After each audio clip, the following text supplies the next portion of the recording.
oír su palabra. Recordemos que esos juntos actos son actos de adoración en el culto público. Tanto lo que yo estoy haciendo como lo que ustedes están haciendo. Exponer y oír. Juntas cosas son igualmente importantes. Encomendémonos al Señor. Dios de gloria,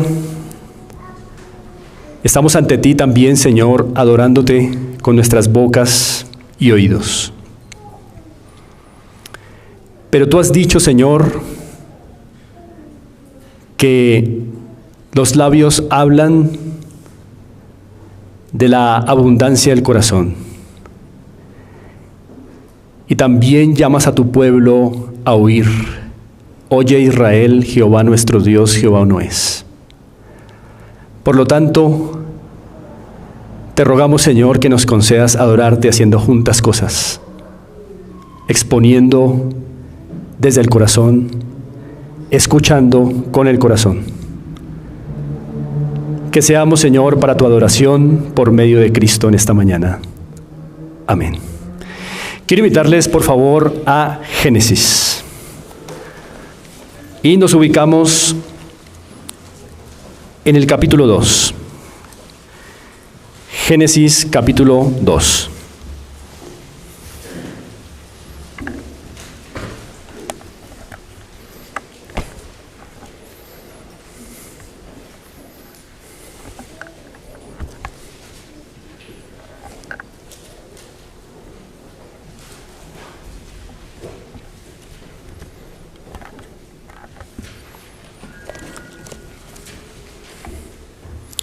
Génesis capítulo 2.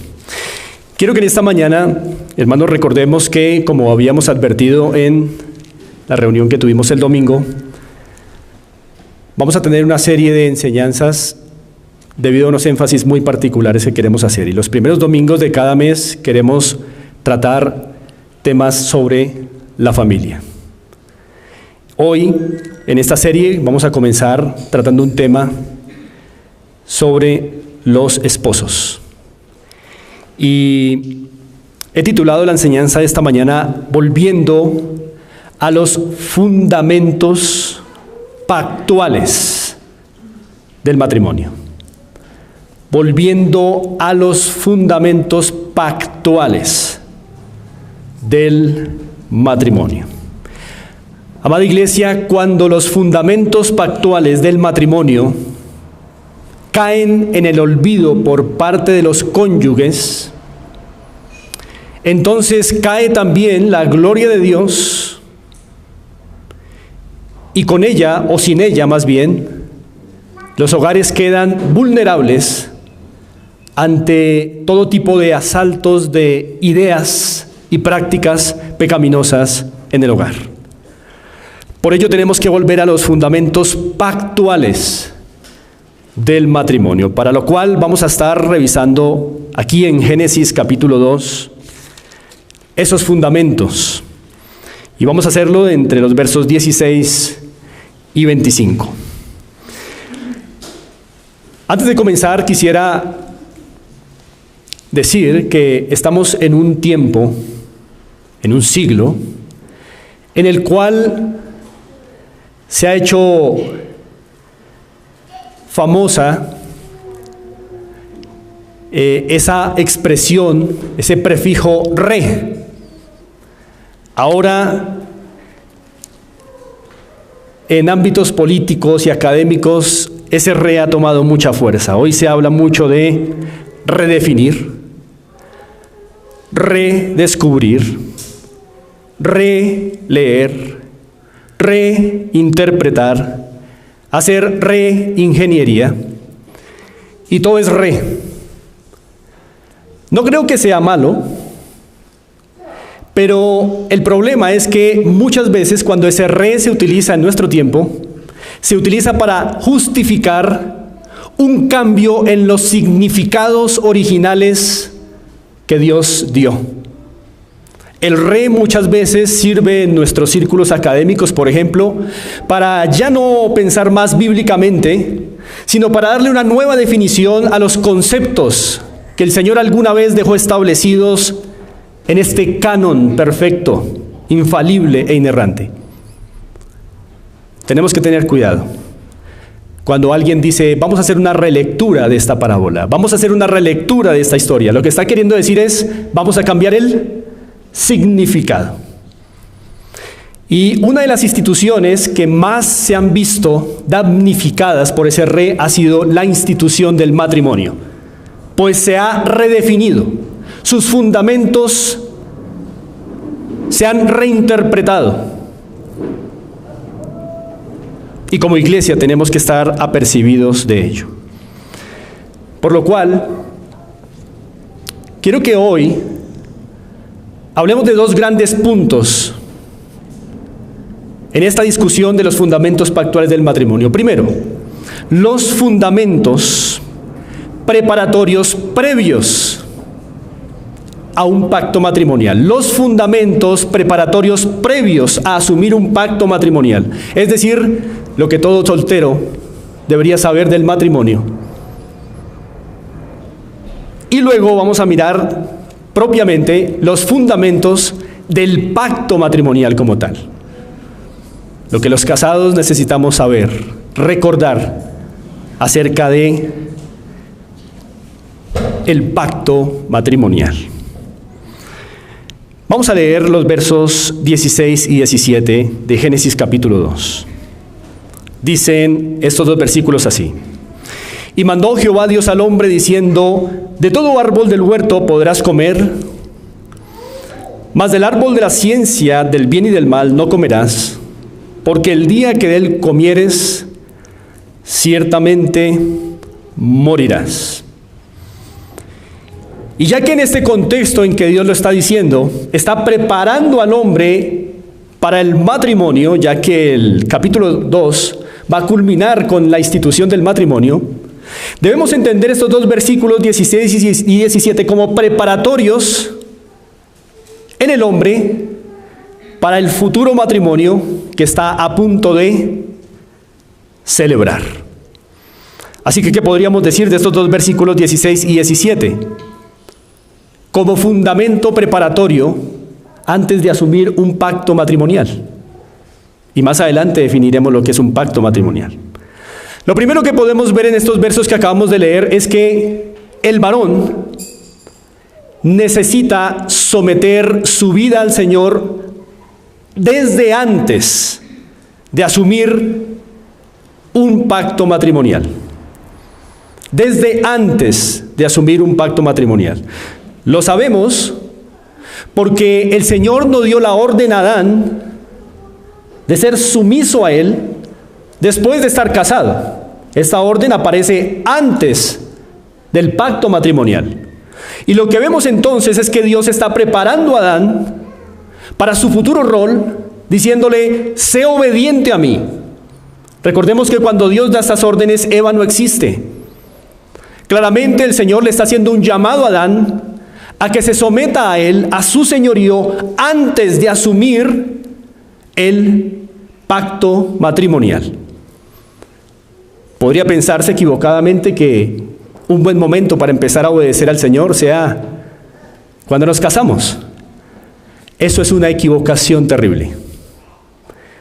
Un hombre o una mujer que piensan que deben esperar hasta casarse para afirmarse en el Señor, nunca se van a afirmar en el Señor. Por eso es importante entender este fundamento. El varón necesita someter su vida al Señor desde antes de asumir un pacto matrimonial. Y por eso el Señor manda a Adán a obedecerle antes de que le diera una mujer. Ahora, noten cómo comienza el verso 16. Y mandó Jehová Dios. Lo cual exige de Adán obediencia. Es un mandato, no es un consejo, no es una sugerencia, pero es un mandato. Y mandó Jehová Dios al hombre. Así que es Dios quien lo ordena. Cuando afirmamos que el varón necesita someter su vida al Señor antes de asumir o desde antes de asumir un pacto matrimonial, no es un buen consejo pastoral que estamos dando. Estamos comunicando una orden divina dada desde el principio y a lo largo de las Escrituras. Dios no colocó a Adán, amados hermanos, en un océano de libertinaje. Lo colocó en un Edén de obediencia y santidad. Recordemos siempre eso. Si miramos el versículo 8 de este mismo capítulo, vemos: y Jehová Dios plantó un huerto en Edén, al oriente, y puso allí al hombre que había formado. Y en el Edén le dio el mandato. Así que el lugar del hombre antes de un pacto matrimonial no es un océano de libertinaje. Es un Edén de obediencia y de santidad. Amados solteros, cuidado con pensar que deben esperar hasta el matrimonio para afirmarse en el Señor. Nunca lo van a lograr si no lo hacen antes de casarse. Ahora, consideremos lo siguiente. En este momento, hermanos, en que Dios está dándole esta orden a Adán, ¿Adán ha caído en pecado? No. En este momento todavía está en su estado de santidad perfecta. Y si el hombre en su mejor momento de la historia necesitó leyes y órdenes, ¿cuánto más nosotros que venimos con un problema de pecado? Por favor, calculemos eso. Si el hombre en su mejor momento requirió mandatos del Señor y se le exigió obedecer, ¿cuánto más nosotros que venimos con un problema de debilidad profunda, siendo creyentes y al nacer de mortandad absoluta? Amados, vemos en los versos 16 y 17 cómo Dios hizo a Adán primero y lo instruyó con el propósito de capacitarlo para el futuro rol que iba a desempeñar. Hemos insistido una y otra vez que cuando Dios ordenó a Adán obediencia perfecta, no estaba presente Eva. Así que en el caso de los hombres no debe haber una Eva para obedecer a Dios, para afirmarnos en Dios. Es suficiente con que Dios diga: obedéceme. Pero lo que Dios también está haciendo con Adán antes de asumir su pacto matrimonial es que lo está entrenando para el futuro pacto matrimonial que va a asumir. ¿Por qué? Porque Dios no está comunicándose directamente con Eva, lo hace directamente con Adán, no porque Dios no quiera comunicarse con Eva, sino porque Dios quiere comunicarse con Eva a través ¿de quién? Del hombre. ¿Y cómo el hombre va a asumir un pacto matrimonial si primero no ha experimentado lo que es obedecer al Señor? Si primero no ha llenado su mente y su corazón de los mandatos divinos para luego asumir el pacto matrimonial, para luego ser ese Adán que enseña a Eva: no podemos comer de este fruto. Así que Dios es muy misericordioso con Adán y le está entrenando para asumir su futuro pacto matrimonial. De aquí, hermanos, que necesitamos afirmar que un fundamento previo a asumir un pacto matrimonial es que el varón necesita someter su vida al Señor desde antes de asumir un pacto matrimonial. Ahora, esto con respecto al varón. Pero si hiciéramos la pregunta: ¿qué necesita la mujer antes de casarse? A la luz de esto que hemos visto, ¿qué podríamos pensar? Lo que la mujer necesita antes de casarse a la luz de esto es identificar un hombre así. Abrir sus ojos, pedir sabiduría divina e identificar a un hombre que ya está sometido a Dios, que ya tiene un corazón sensible al Señor y que vendrá a ejercer ese rol de manera contundente en el hogar. muchos problemas en el matrimonio se evitarían si previo al pacto matrimonial la mujer colocara sus ojos en un hombre así. Es decir, uno que ha escuchado la palabra de Dios previamente. Uno que se ha sometido a Dios desde antes de asumir un pacto matrimonial. Pero a veces otras características ganan y en el momento traen cierto regocijo carnal, pero a los meses traen lágrimas y dolor. Así que el primer fundamento nos habla de que el varón necesita someterse al Señor antes de asumir su pacto matrimonial. Pero no es lo único. Hay otro fundamento. Quiero que leamos por favor los versos 18 al 20. Dicen así: y dijo Jehová Dios, no es bueno que el hombre esté solo, le haré ayuda idónea para él. Jehová Dios formó pues de la tierra toda bestia del campo y toda ave de los cielos, y las trajo a Adán para que viese cómo las había de llamar. Y todo lo que Adán llamó a los animales vivientes, ese es su nombre.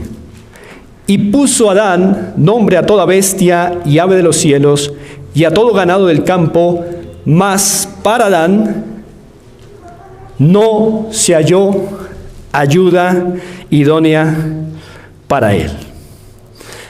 Amados hermanos, hay otro fundamento importante previo a asumir un pacto matrimonial en estos 3 versículos.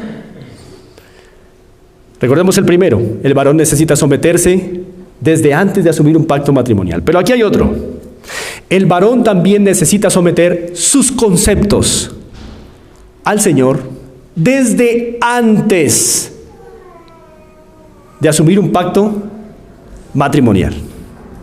No solo necesita someter toda su vida al Señor,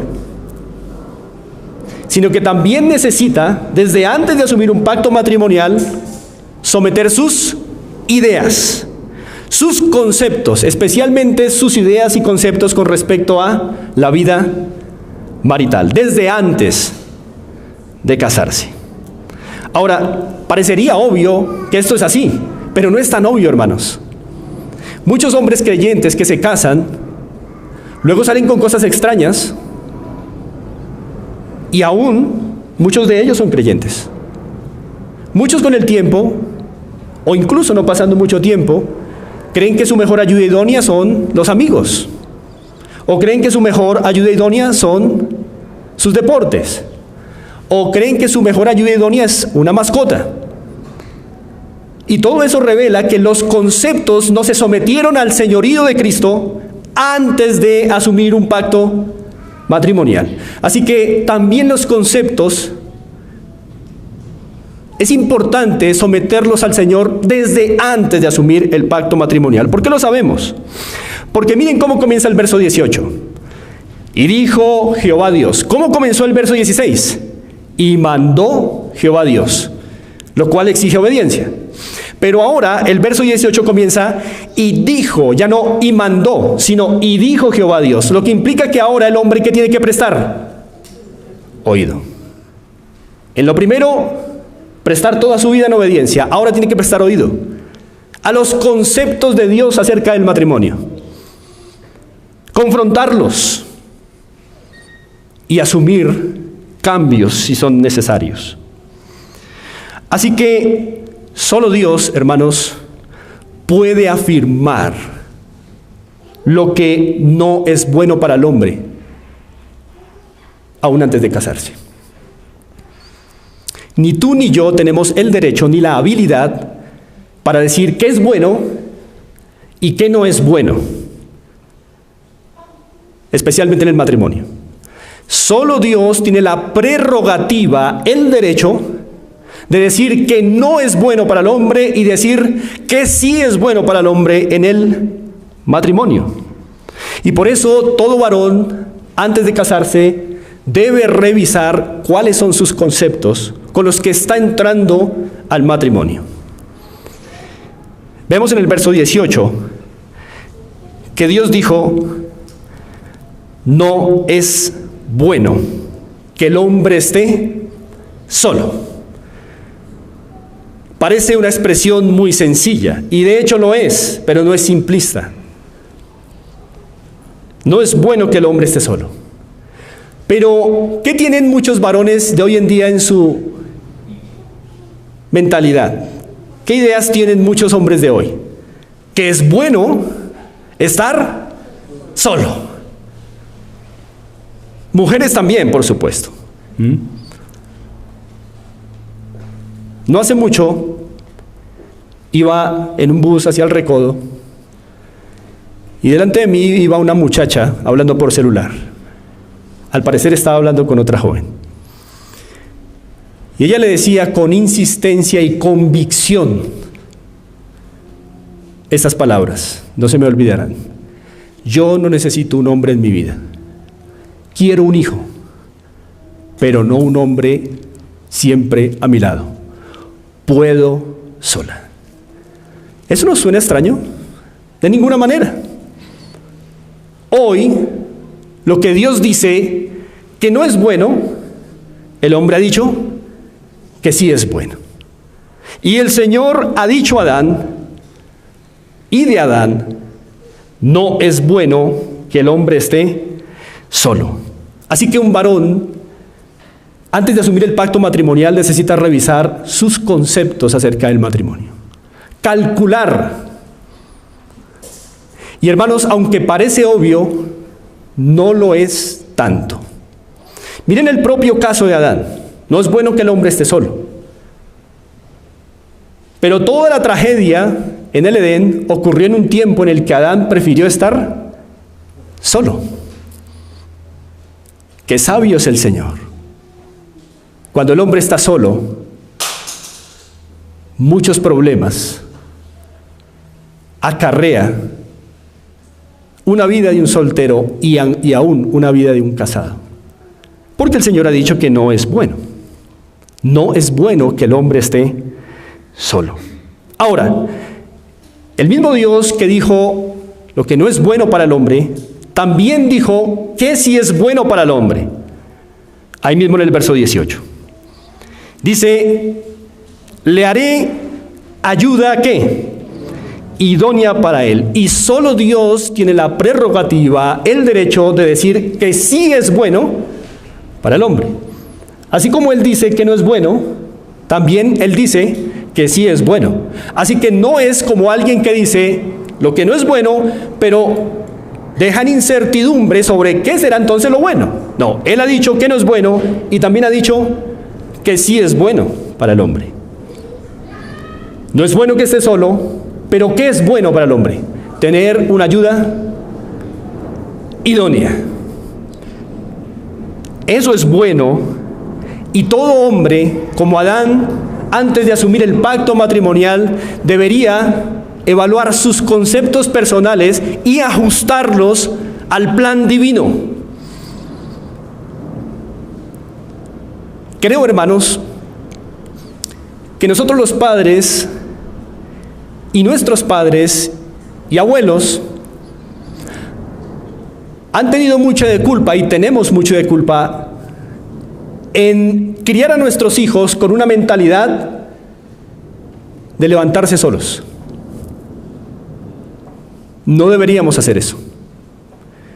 Deberíamos con nuestros hijos desde muy pequeños decirles, no es bueno que el hombre esté solo. Por eso, prepárate para el futuro hogar. Por eso, aún con varones pequeños, deberíamos enseñarles a madrugar, a ser laboriosos, diligentes, varoniles, porque no es bueno que el hombre esté solo. Así que un día van a asumir responsabilidades hogareñas, van a asumir un pacto matrimonial. Y en cambio, sí es bueno hablarles de que, en el caso de los varones, un día que van a tener de Dios, una ayuda idónea. Pero creo que en nuestros hogares, y me refiero a nuestra sociedad en general, ya no es el mensaje a la hora del almuerzo, ya no es el mensaje a la hora de la cena, de hablar de los futuros hogares, de hablar de la bendición del matrimonio, de hablar de la bendición del hogar. Al contrario, ¿qué se habla de los hogares hoy?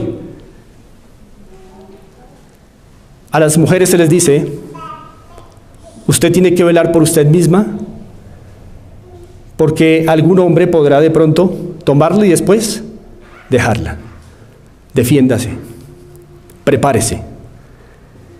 Y a los hombres hoy, con esto de las nuevas masculinidades, se les dice que no hay problema con asumir un hogar con el rol tradicional, sino que hoy el hombre puede quedarse en casa haciendo las tareas hogareñas y la mujer ir a hacer lo que el hombre, con el sudor de su frente, se le mandó a hacer.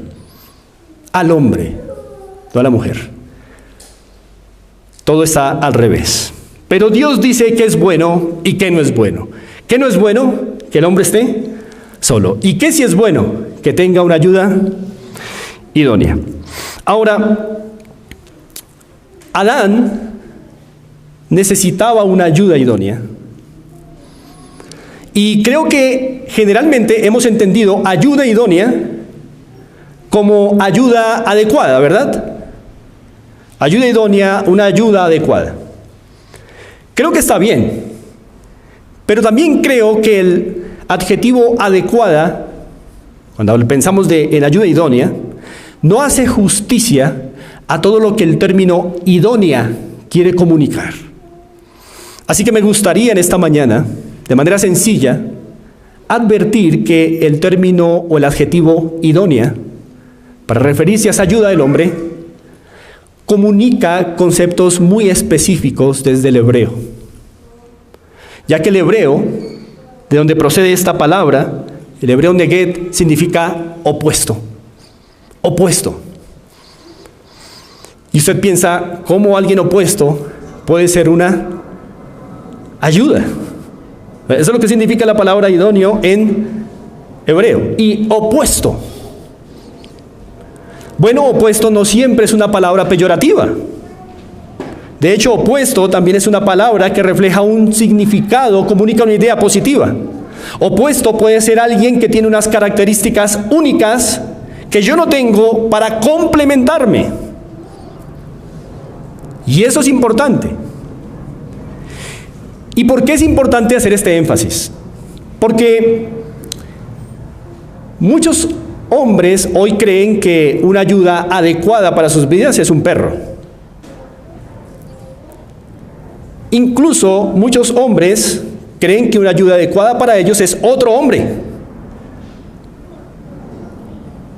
Así que cuidado. Tenemos que tratar de detectar lo que Dios quiso decir con ayuda idónea, ayuda opuesta. Es decir, alguien que tenga características que yo no poseo para complementar.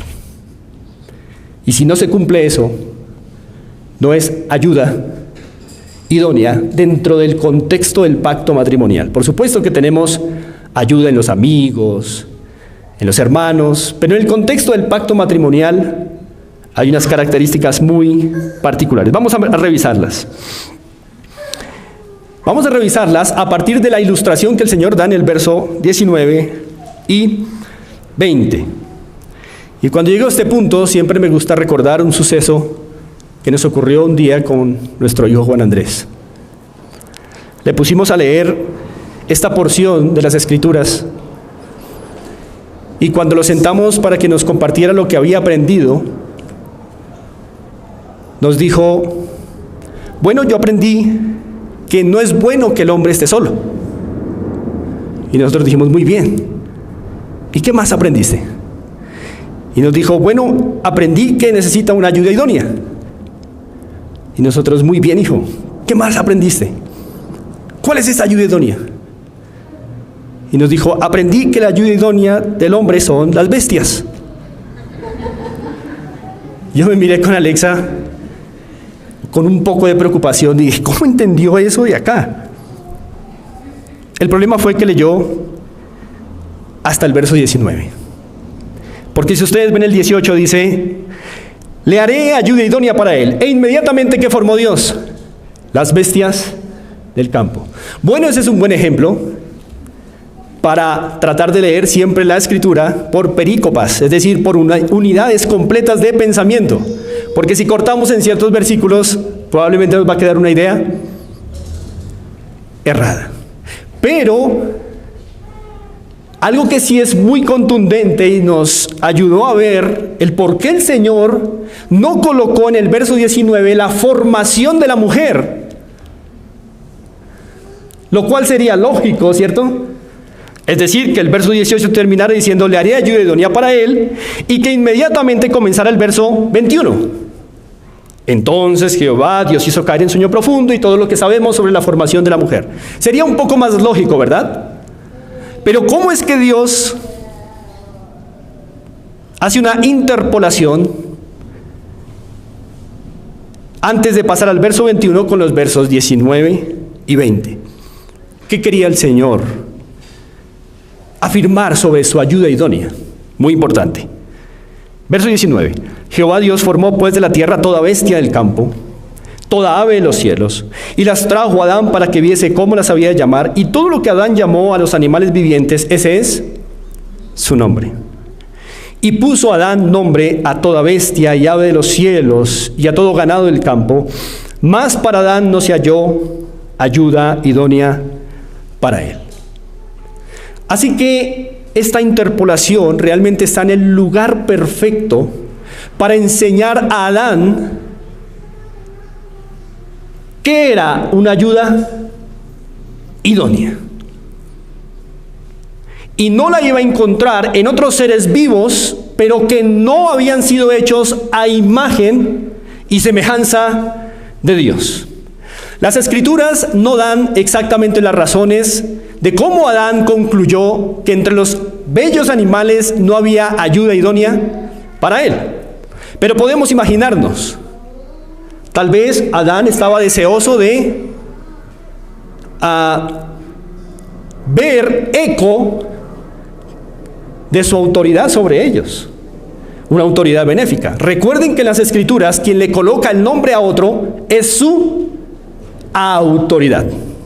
Recuerden eso. En las Escrituras, cuando alguien le coloca nombre a otro, es su autoridad. De tal manera que por eso Dios le presentó los animales a Adán, para que Adán, como cabeza de la creación, representando a Dios, pusiera nombre a los animales. Pero podemos pensar que Adán no vio eco de su autoridad santa en ese momento. No vio como que los animales estuvieran agradecidos con Adán de que les hubiera puesto nombre. No vio eco de esa autoridad benéfica. Y yo creo que eso es desastroso. Una soledad inmensa tuvo que haber sentido Adán al mostrar su autoridad con la que fue hecho, colocando nombre a los animales y no ver reflejada esa acción amorosa. Y Adán fue entendiendo, no hallo comunión aquí entre los animales. Este es un buen mensaje para los solteros que quieren vivir toda su vida solteros con un perro y un gato. No hay soledad más profunda. Está bien tener perros y gatos cuando hay familia, pero no reemplazando a la familia. Ahora, lo primero que entiende Adán es que necesita a alguien que sea hecho a imagen y semejanza de Dios. Y eso tiene dos ideas, hermanos. A imagen y semejanza de Dios tiene dos ideas. Primero, habilidades. Capacidad de razonar, capacidad afectiva, capacidad de tomar decisiones. Pero también morales. Que disfrute de la piedad, que disfrute de la santidad, que goce de la presencia de Dios. Los animales no tenían tal diseño. Ni tenían tales habilidades, ni tenían un sentido moral.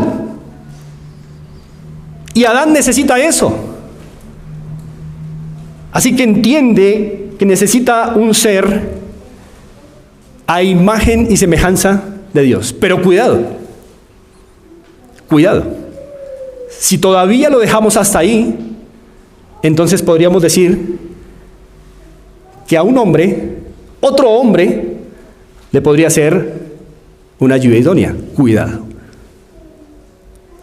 No es suficiente con decir que debía ser una persona hecha a imagen y semejanza de Dios, sino que, ¿recuerden el término idóneo?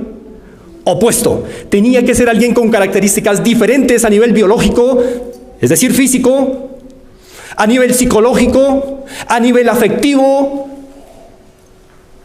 y en sus roles. Porque si no, no iba a haber verdadera complementación. No iba a haber verdadero complemento. Entonces, no basta con decir que el hombre necesitaba a alguien a imagen y semejanza de Dios, sino alguien que fuera hecho a imagen y semejanza de Dios, pero que fuera ¿qué? Opuesto, para complementar, físicamente diferente, anatómicamente diferente, psicológicamente diferente, afectivamente diferente, y en los roles diferente. Y entonces Adán entiende que no iba a encontrar eso en ninguna criatura de las que había visto hasta el momento. Y por eso Dios, ¿qué tiene que hacer?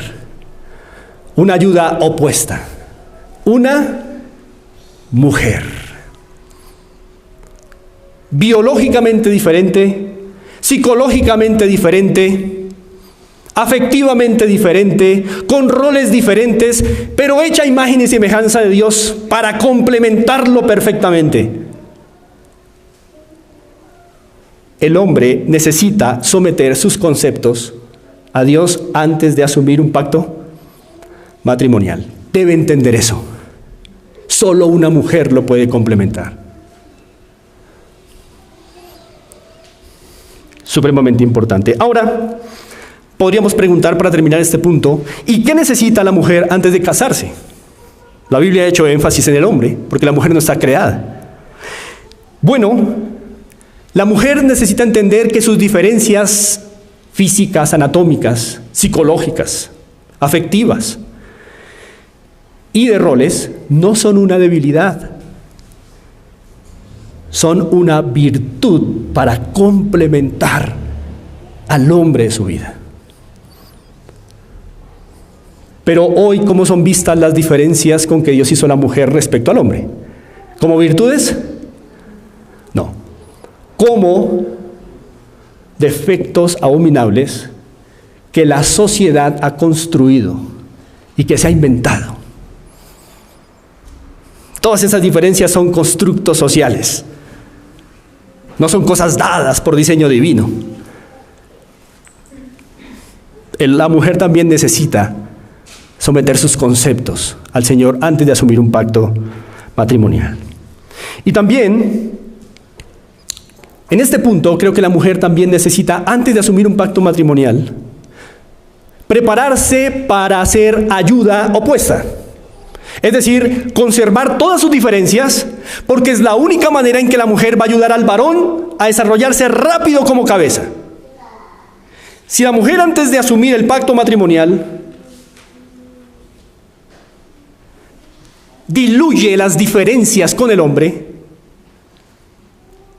va a ser una carga a esa cabeza futura. Solo cuando la mujer conserva con convicción sus diferencias y las protege, podrá ser ayuda opuesta al hombre para complementarlo y que se desarrolle rápido como cabeza. Es por eso que la mujer también necesita reafirmar sus conceptos, someter sus conceptos al Señor para que cuando llegue el matrimonio llegue como Dios quiere que llegue, entendiendo que sus diferencias son virtudes, no debilidades, que le harán lo que debe ser el matrimonio. Ayuda opuesta, complementar al hombre para que se desarrolle rápido como varón. Es por eso que vemos en el 100% de los casos, cuando una mujer ha diluido esas diferencias, las ha destruido, es otro hombre en el hogar. Y qué horrible para un hombre tener otro hombre en la casa. No complementa y en cambio es una carga. Y qué horrible para una mujer tener otra mujer en el hogar que no es cabeza. Por eso es tan importante que tanto el hombre como la mujer sometan sus conceptos al Señor antes de asumir un pacto matrimonial. Y tercero, en este primer punto, no solo el varón necesita someter su vida al Señor, no solo necesita someter sus conceptos al Señor, sino que el varón también necesita someter su bienestar al Señor desde antes de asumir un pacto matrimonial. Vamos a mirar los versos 21 y 22. Dicen así: Entonces Jehová Dios hizo caer sueño profundo sobre Adán, y mientras éste dormía, tomó una de sus costillas y cerró la carne en su lugar. Y de la costilla que Jehová Dios tomó del hombre, hizo una mujer y la trajo al hombre. Quiero argumentar en este punto, hermanos, que un varón que se casa sin una mentalidad sacrificial nunca va a experimentar lo glorioso del amor. Un varón que se casa sin una mentalidad sacrificial nunca va a experimentar lo glorioso del amor, la fuerza del amor verdadero, porque el amor es sufrido. Y quien quiera disociar esos dos conceptos no va a tener ni de lo uno ni de lo otro. Es cortar un brazo en dos. No sirve. Ahora noten cómo comenzó el versículo 21. Entonces Jehová Dios hizo. Notaron que el versículo 16 comenzó y mandó Jehová Dios, lo cual exige del hombre obediencia. El verso 18, y dijo Jehová Dios, lo cual exige del hombre oír y aprender. Y ahora el verso 21, entonces Jehová Dios hizo. Manda, dice y hace. Con el hace exige que el hombre renuncie a su bienestar para los tratos de Dios. Se someta a los tratos de Dios. Y aquí hay un trato para Adán que se ve muy fuerte, pero es tan benéfico. Hay una incisión dolorosa, profunda. Hay una cirugía. Hay un corte. Hay derramamiento de sangre. Hay sacrificio. Hay dolor. Y antes de casarse, ¿verdad? Todavía no se ha casado Adán. Así que este es un fundamento previo a asumir un pacto matrimonial. Es decir, que el hombre antes del matrimonio, con esto que está viviendo, ha aprendido que Dios quiere que el hombre se prepare antes de casarse con una mentalidad sacrificial. Ya tengo que estar herido antes de casarme. Si quiero formar a una futura mujer, tiene que ser sobre mi herida, no sobre mi bienestar. Ningún hombre forma a ninguna mujer insistiendo en su bienestar. Y eso es lo que Dios enseña en estos versículos a Adán y a Eva, su futura esposa. Notemos que ¿quién interrumpe el bienestar de Adán? Dios, con una herida profunda, un trato particular del Señor. Ahora, llama mucho la atención que dice el verso 21, mientras ¿qué? Dormía. La palabra dormir en las Escrituras también se usa para referirse a la muerte de los creyentes. Ojo a eso, la muerte de los creyentes. La palabra aquí es muy diciente.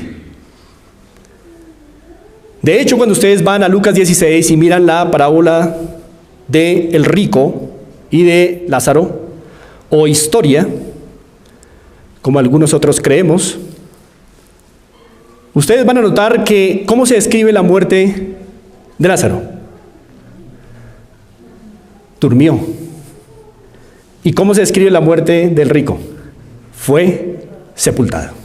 Hay una diferencia tremenda. No quiere decir que el rico no resucitó en espíritu, pero quiere decir que el término dormir siempre en la Biblia se aplica a la muerte de los santos, de los creyentes. Y se aplica a Adán acá de manera metafórica para decir: Adán, te voy a matar para formar tu esposa, Adán, sobre tu muerte tu esposa será edificada. Adán, sobre tu herida tu esposa será formada. Tremendo concepto. No sobre tu bienestar se formará tu esposa. No sobre tu vida de lujos y de delicias se formará tu esposa. No, sobre tu muerte la formaré. Metafóricamente hablando aquí. Pero ustedes saben que alguien, no metafóricamente, murió para que de su costado se formara una esposa. ¿Quién? Nuestro amado esposo, Cristo. Quien no murió metafóricamente, realmente y cruelmente y terriblemente. Pero si no hubiera sido así, usted y yo como esposa de Él no estaríamos acá, vivos y esperanzados. El concepto es importante. El hombre necesita someter su bienestar al Señor desde antes de asumir un pacto matrimonial. Tiene que entrar con la idea de que mi sacrificio formará a mi esposa. Mis desvelos formarán a mi esposa.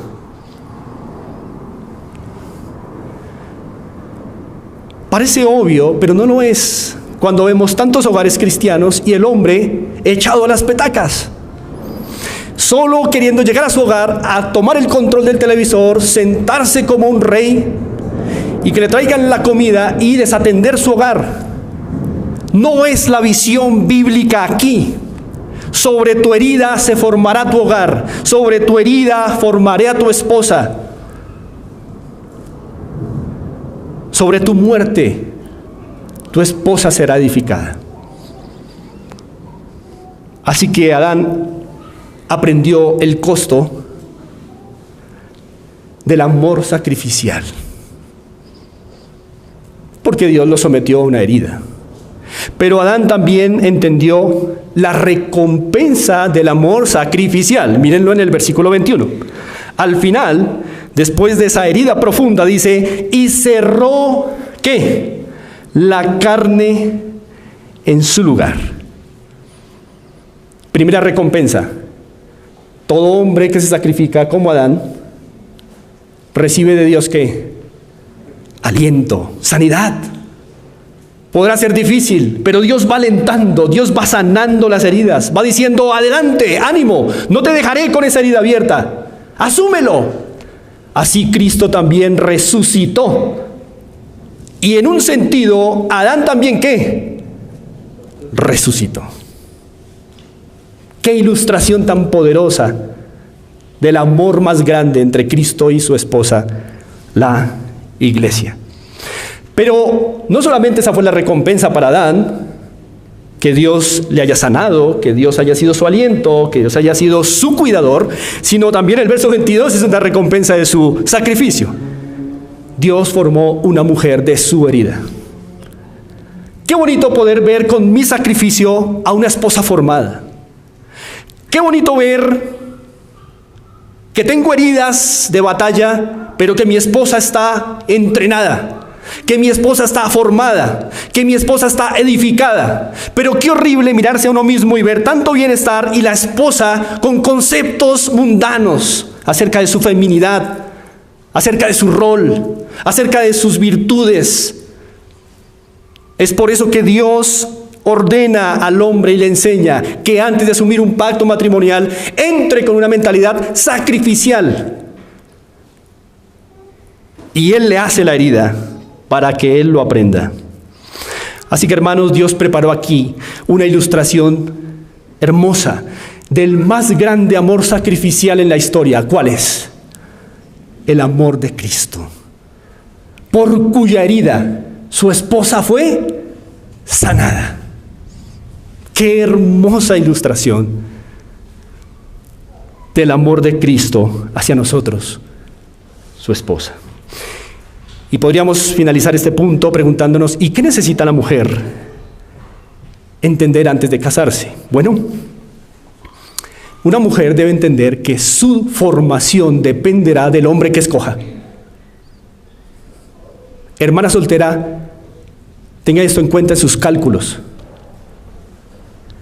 Cuando observe a un hombre, Su formación no depende de usted misma. Su formación dependerá del hombre que escoja. Porque por su herida, tú serás formada.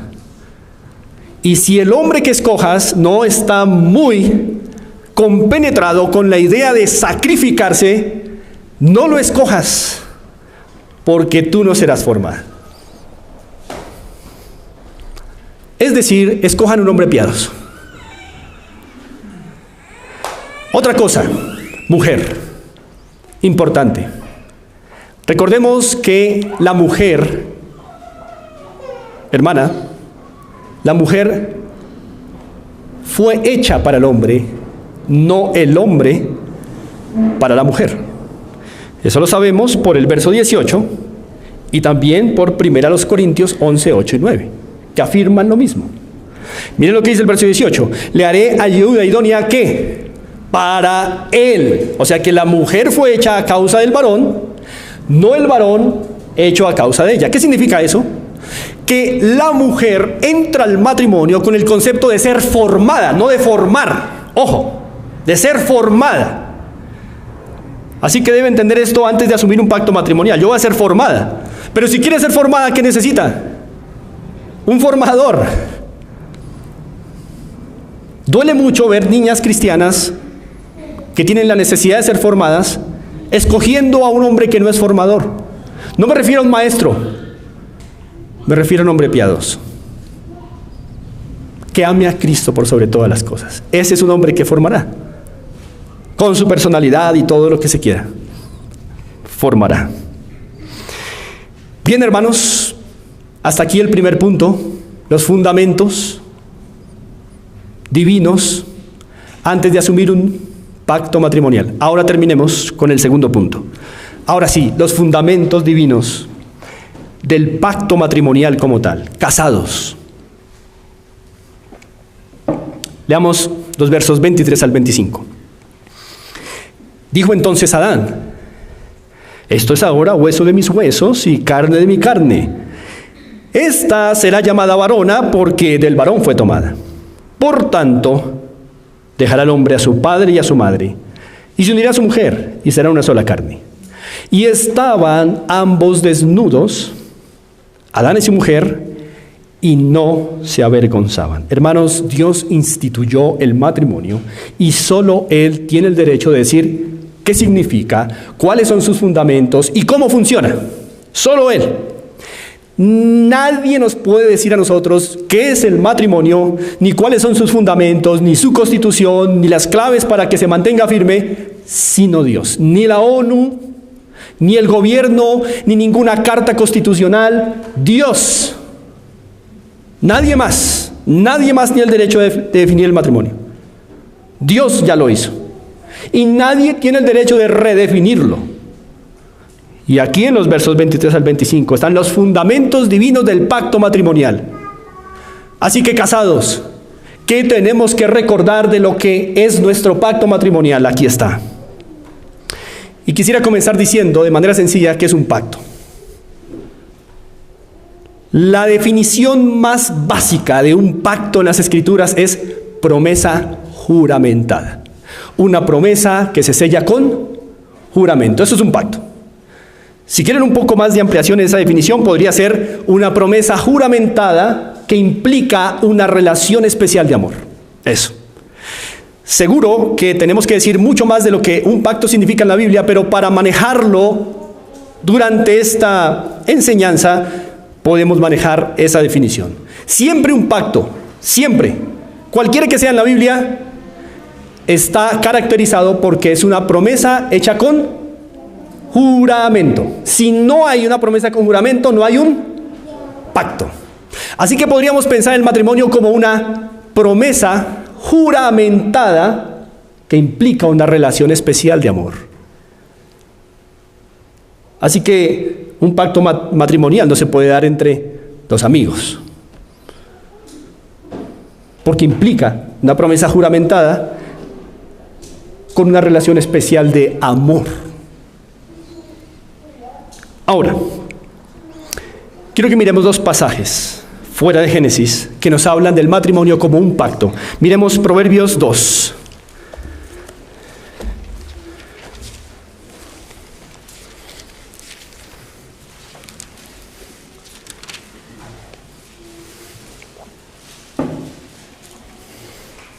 versículo 17. Proverbios 2:17. Dice así: la cual abandona al compañero de su juventud y se olvida ¿de qué? Del pacto de su Dios, lo cual implica que un matrimonio desde la perspectiva divina, ¿qué es? Un pacto, y eso es un peso tremendo, hermanos. No es un probemos. No es un seamos amigos, simplemente. Es un pacto donde hay promesas juramentadas que implican una relación especial de amor. Amados, tengan en cuenta esto. Es un peso impresionante el que el Señor le da al matrimonio. Y por eso allá donde estamos leyendo en Génesis se están colocando los fundamentos pactuales de lo que es el matrimonio. Miremos un pasaje más, Malaquías. Capítulo 2.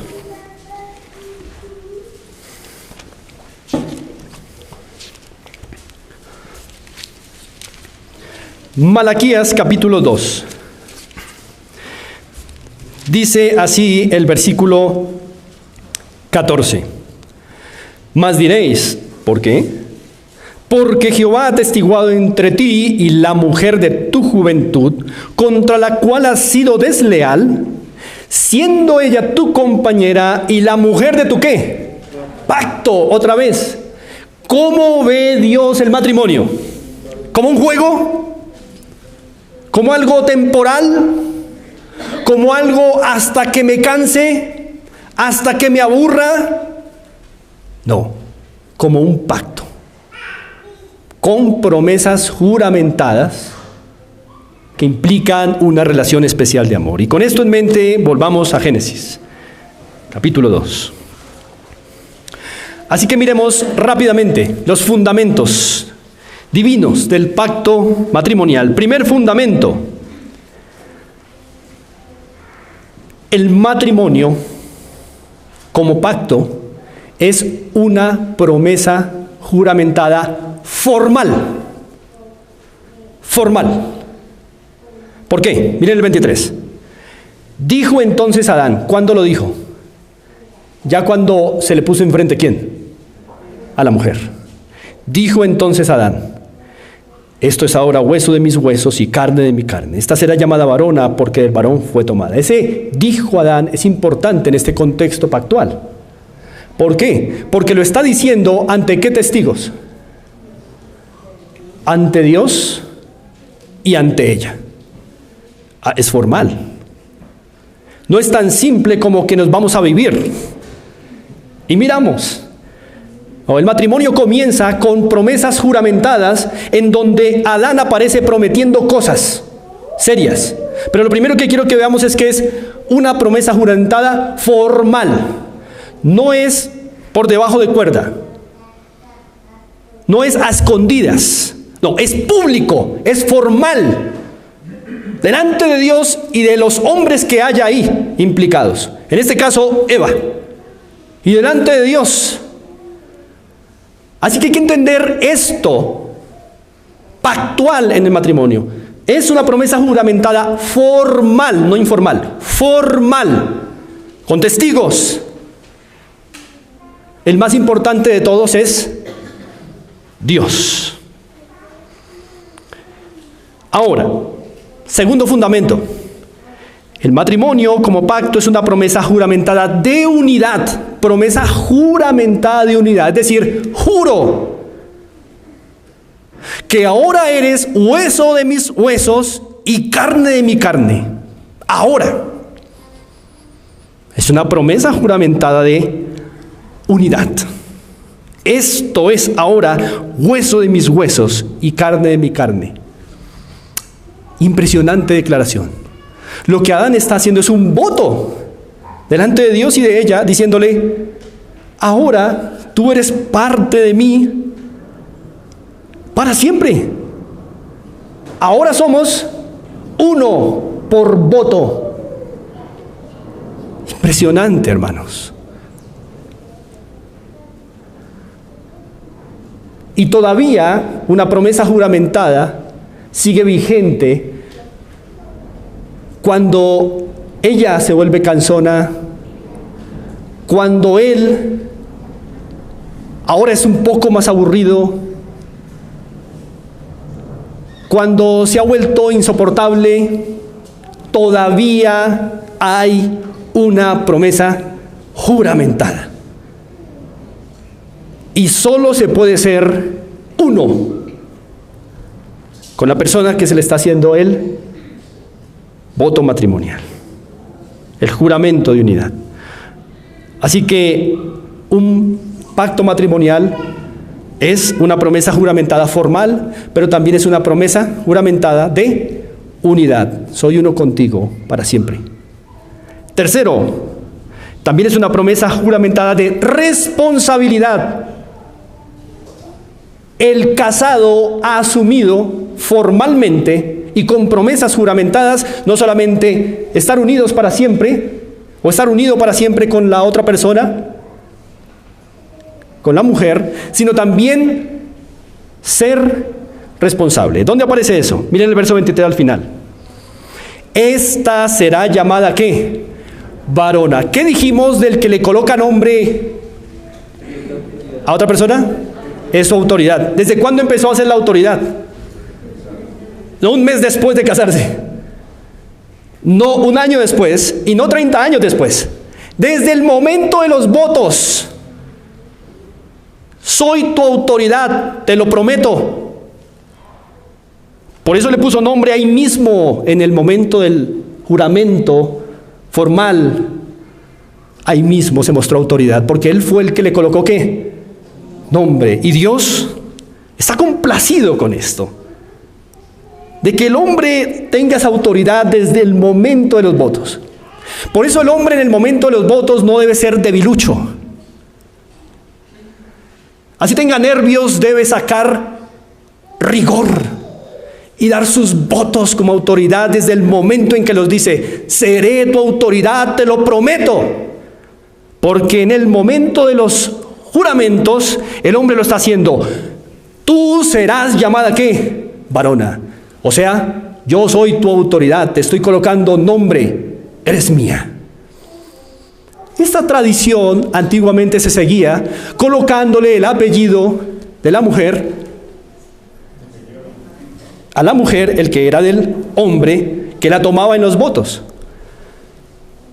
Ahora las mujeres se indignan si se les llama con el apellido de su esposo, pero antes esto era una muestra que reflejaba algo de este sentido del verso 23, que en el momento de los votos esta mujer ya dejó su pueblo y su familia, que ahora el apellido que la identifica es del que le coloca nombre, por decirlo de alguna manera. Tú eres mía, eres de mi apellido. ¡Qué hermoso! Pero la mujer se indigna si no le dicen su apellido. Hermoso. Así que es una promesa juramentada de responsabilidad. Soy tu autoridad. Y eso implica para la mujer que ella también, ¿qué dice? ¿Yo también voy a ser tu cabeza? No. Muy bien. Vas a ser la autoridad. Voy a someterme a ti. No como el cuello que maneja a la cabeza, sino como toda una ayuda idónea que está sujeta a la cabeza, que va hacia donde va la cabeza, que hace del proyecto del hombre el suyo, no una que coloca su propio proyecto paralelo al de él y que compite con él y dice: yo tengo lo mío, este es mi sueldo, estos son mis proyectos, tú mira a ver qué haces. Eso no es un matrimonio, eso es una sociedad. No es matrimonio, no redefinamos el matrimonio. Cuando una mujer y un hombre entran a un matrimonio, cada uno con sus proyectos de vida, cada uno con sus salarios, eso es sociedad, no es matrimonio. En el matrimonio solo hay una cabeza y una ayuda idónea, no hay más. No dos cabezas ni dos ayudas idóneas. Y esto se consolida en el momento de los juramentos, como estamos viéndolo acá. Muy bien, ahí tenemos entonces 3 importantes fundamentos. Miremos 2 finales. Y estos 2 finales tienen que ver ya con Dios respondiendo a lo que el hombre dijo.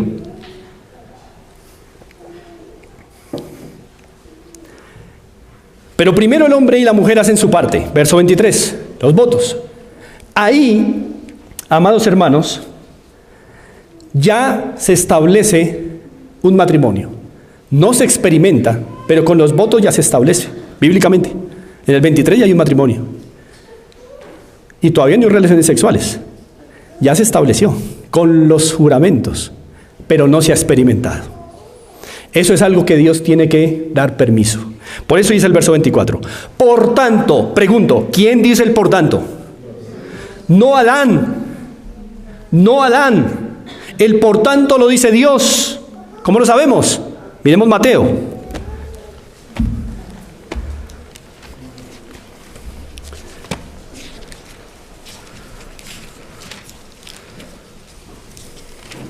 Mateo capítulo 19.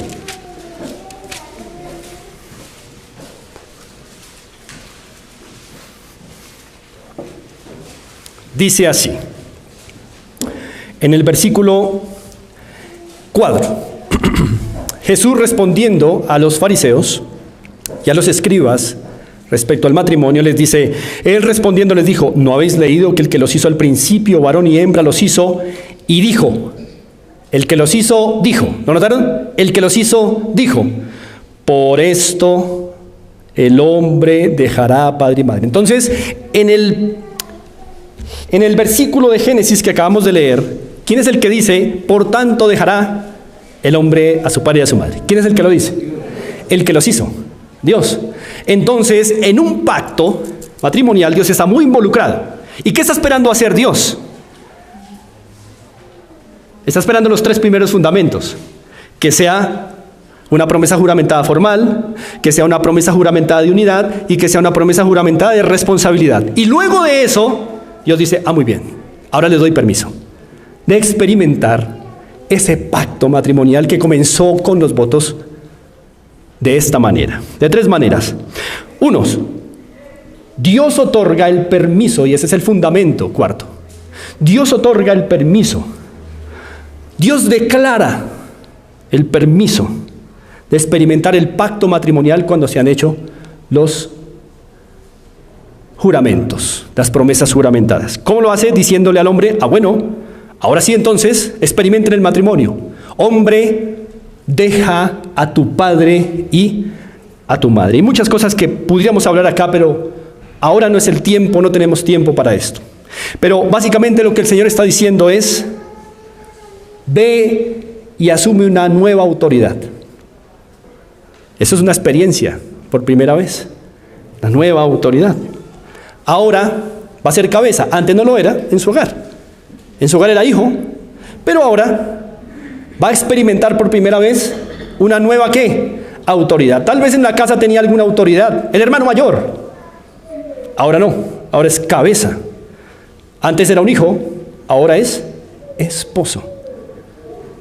Así que Dios dice, ya que has hecho esos juramentos, esas promesas juramentadas, te doy permiso de que te apartes de tu padre y de tu madre. Por eso lo ideal es que un joven salga de su casa a casarse.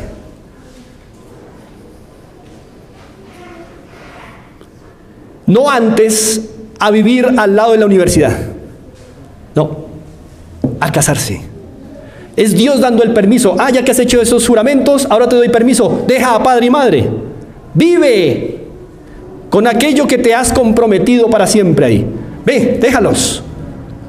Una nueva autoridad. Corta con sus padres la línea de autoridad y corta con sus padres la línea económica, no la línea afectiva. Pero también le invita y le da el permiso de un nuevo compañerismo, porque dice, y se unirá a su mujer.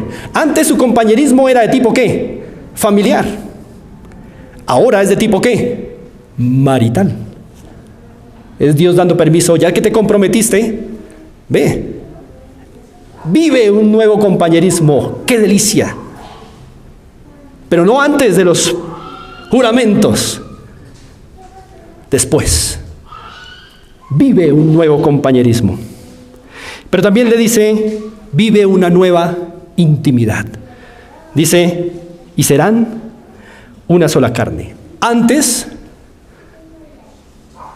la intimidad se vivía a nivel espiritual con el Señor, y en espera y en paciencia. Pero ahora el Señor dice, ve y ya no vivas solo una intimidad espiritual, sino también física con esta mujer. Ten relaciones sexuales. Experimenta aquello por lo cual te has juramentado. Así que una nueva autoridad, un nuevo compañerismo, una nueva intimidad, son los permisos otorgados por Dios a alguien que ha hecho promesas juramentadas. Hermoso. Pero cuánto daño hay cuando se olvidan estos fundamentos. Último fundamento, verso 25. Y estaban ambos desnudos, Adán y su mujer, y no se avergonzaban. ¿Por qué no se avergonzaban? Hasta aquí el hombre y la mujer han hecho todo a la manera de Dios, y cuando se hace así no hay por qué sentir vergüenza. No hay razón por la cual Adán y Eva se tengan que avergonzar, pues han hecho todo piadosamente. Y entonces el fundamento de este pacto matrimonial, quinto, es que el pacto matrimonial es una provisión divina de honra para el pacto matrimonial. Es decir, ¿quién es el que le provee honra al matrimonio finalmente? Dios. Cuando el hombre ha hecho paso a paso lo que él quiere, es Dios el que le provee honra. Cuando el hombre falla en esos pasos, Dios quita la honra. Y entonces se les quitó a los hebreos que dice, honroso sea en todos el matrimonio y el lecho sin pecado. Claro, porque el lecho sin pecado tiene la maravilla de que Dios le añade ¿qué? Honra. Aún así, hermanos, tenemos un Dios tan clemente y tan misericordioso que aun cuando hombres y mujeres han hecho las cosas mal, si se arrepienten delante del Señor y se apartan para siempre, es como si fuera la primera vez. ¡Qué Dios tan clemente! Esto que sea de ánimo para todos. Pero la idea es seguir desde la primera vez los fundamentos pactuales del matrimonio. Así que, ¿la desnudez dentro del pacto matrimonial es vergonzosa? No, la desnudez dentro del pacto matrimonial es honrosa y necesaria. Y necesaria, ¿no? Aparte, no innecesaria, sino y necesaria.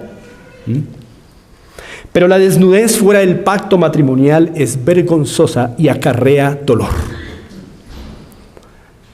Hermanos, aquí tenemos los fundamentos divinos del pacto matrimonial. Así que vimos unos fundamentos preparatorios previos a asumir un pacto matrimonial, pero también acabamos de ver unos fundamentos del pacto matrimonial. ¿Cuáles son? Primero, es una promesa juramentada formal. Segundo, es una promesa juramentada de unidad. Tercero, es una promesa juramentada de responsabilidad. Cuarto, es una declaración divina que otorga permiso para experimentar el pacto matrimonial. Y quinto, es una provisión divina de honra al pacto matrimonial. Hermanos, a los solteros les animo a que se preparen antes con estos fundamentos. No asuman pactos matrimoniales sin estar bien preparados. Pero no se demoren en prepararse, por favor. Segundo, a los casados. Amados, revisen cada día que estos fundamentos pactuales del matrimonio estén vigentes. Revisemos que estos fundamentos estén vigentes. Que no se nos olvide que hicimos una promesa juramentada de unidad, de responsabilidad, de la cual Dios nos otorgó el privilegio de experimentarlo con una nueva autoridad, con una nueva intimidad con una nueva comunión, que no se nos olvide eso, y que la honra del hogar la da Dios cuando se hacen las cosas a su manera. También exhorto a los casados: si estás pensando quebrantar el pacto matrimonial, te recuerdo que es un pacto. Cuidado. Cuidado. No es como retirarse de una EPS, de un fondo de pensiones, de un seguro. Esto es delicado, es un pacto. Promesas juramentadas. ¿Que escuchó quién? Dios. Y que después Dios no va a decir: tranquilo, hágale que yo voy a hacer de cuenta que no escuché nada. Cuidado, hermanos. Cuidado. Calcule eso bien. Y más bien reafirme los fundamentos pactuales del matrimonio. Hermanos, recordemos a Cristo. El pacto matrimonial que vimos aquí en Génesis es una pequeña ilustración de una relación más grande, la de Cristo y su iglesia, por cuya herida su esposa fue traída a la vida, traída a la existencia y sanada para siempre. Así que nuestros matrimonios son ilustraciones pactuales de lo que es Cristo y su iglesia en el nuevo pacto. Calculemos eso, casados. No puede ser menos que eso. Y finalmente, tal vez entre los presentes o los que nos ven, haya alguien que ha fracasado maritalmente. Haya alguien que incluso antes de casarse ha tenido muchas experiencias desastrosas como para anhelar el matrimonio. Bueno, déjame decirte que realmente hay un solo matrimonio que al final valdrá la pena haber vivido. Y es estar casados con Cristo. Al final ese es el único matrimonio que habrá realmente valido la pena haber tenido. Se puede uno ir de este mundo tristemente con fracasos por causa del pecado, con decepciones, pero un matrimonio es necesario: la unión con Cristo. Y si no has creído en el Señor Jesucristo, irás al lago de fuego. Así que debes arrepentirte de tus pecados y creer en Cristo, para que seas unido eternamente a Él y celebres el más hermoso de los matrimonios por la eternidad, unido a Cristo. A Dios sea la gloria. Oremos. Señor del cielo, te damos gracias. Eres bueno. Y nos encomendamos a ti, Señor, suplicándote que en nuestras debilidades nos ayudes a entender, a volver, a recordar estos fundamentos pactuales del matrimonio que tú, Señor, creaste, instituiste.